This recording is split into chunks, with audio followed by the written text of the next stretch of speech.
All right, guys, how's it going? Welcome to my YouTube channel now.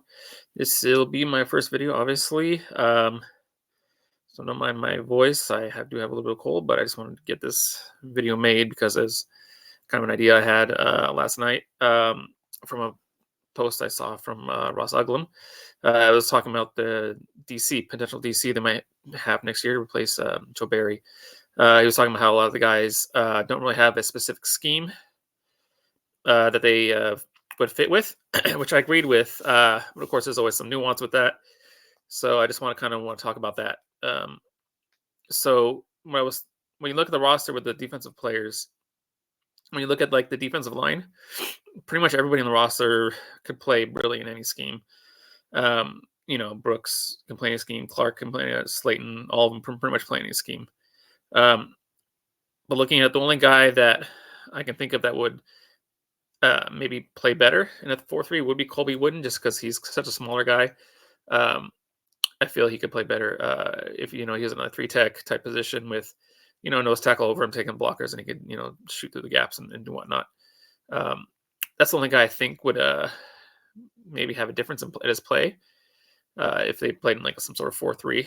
But otherwise, if you look at the D line, they're all pretty versatile. They all can all do different things. Nobody's really scheme specific or has to be some sort of specific scheme. But moving on to the linebackers, it's kind of the same thing with Walker and Campbell if he's still there. If they can play anything really. They're not really specifically 4-3 or 3-4 type linebackers or what have you. The only thing I'll say was with the it's that yeah. So with the with the edge rushers though, I think while they can play 3-4, 4-3, it's not going to make a difference. What I think is what I feel is with their skill sets, with their physical abilities, they're not really guys that can zone drop because they can't move like that. They're not going backwards. They're best going forward. They're all pretty much power rushers, speed to power type guys. The only one I think could possibly play or not possibly, could probably zone drop would be Kingsley. He's a little more, even though he can't test that great at the combine, his agility and stuff like that. When you watch him on film and then on the field, he's probably a little more quick, a little more athletic in that way, able to drop. He could probably drop some, but even still, as far as the rest of the guys, no one's really a guy that can really drop. So I think as far as maximizing the talent on the roster, you're going to want someone who doesn't ask his edge rushers to zone drop very often. I know we've all seen Preston covering wide receivers and slot and stuff, and that's always pretty much a disaster. So obviously you want to have that change. You want to have them slink built in with some sort of calls or checks or what have you, to where edge rushers aren't covering, wide receivers and whatnot. But other than that, I feel that other than the zone drops type stuff, all the edge rushers could play really in any scheme.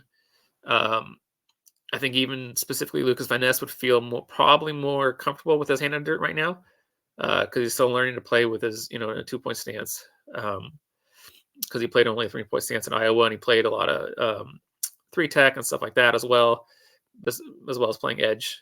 But otherwise, they'd all pretty much be okay. I don't think there'd be any issues playing. Only thing I would say actually was if none of them are good fits for like a wide 9 type scheme, like the old Eagles scheme, where they're the edge rushers are way wide and then they're just rushing like way outside the. They're not those type of rushers. They're not bendy, speedy. Those type of rushers. They're more, like I said, like power rushers, speed to power type guys. So I mean, we want them doing that type of stuff, but I don't see any way LaFleur would bring in a coach that is lining his guys up like that anyway. But that's at least something to think about.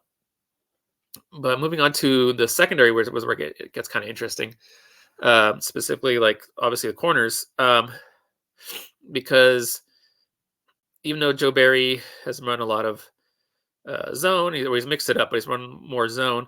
Most of the corners on the roster are better man cover, press type corners. So whoever they bring in, hopefully they would run more press man type coverages. I mean, obviously you're going to mix it up. You're going to run some cover three, some cover two, some cover 5, 6, what have you. But they're really best skill sets are set for playing man, playing press. Um, the only one that's kind of a weird kind of outlier, I think, is Stokes, because although his play style is better fit for press man, what have you. Um, physically, he's more built for zone because he's long, he's leggy, he's high hipped. His hips are actually a little stiff too. Uh, him making transitions when he goes from his back pedal and he flips his hip, tries to flip his hips to on receivers, it's kind of clunky sometimes and it's slow sometimes because he's so high hipped and his hips are stiff. So physically, he is actually a better fit for team that plays primarily zone, cover two, stuff like that. Um, but the way he plays, he's a more comfortable man. So he's kind of a weird in between guy. um, but otherwise, like especially Valentine and Jair, like they're really good at press man.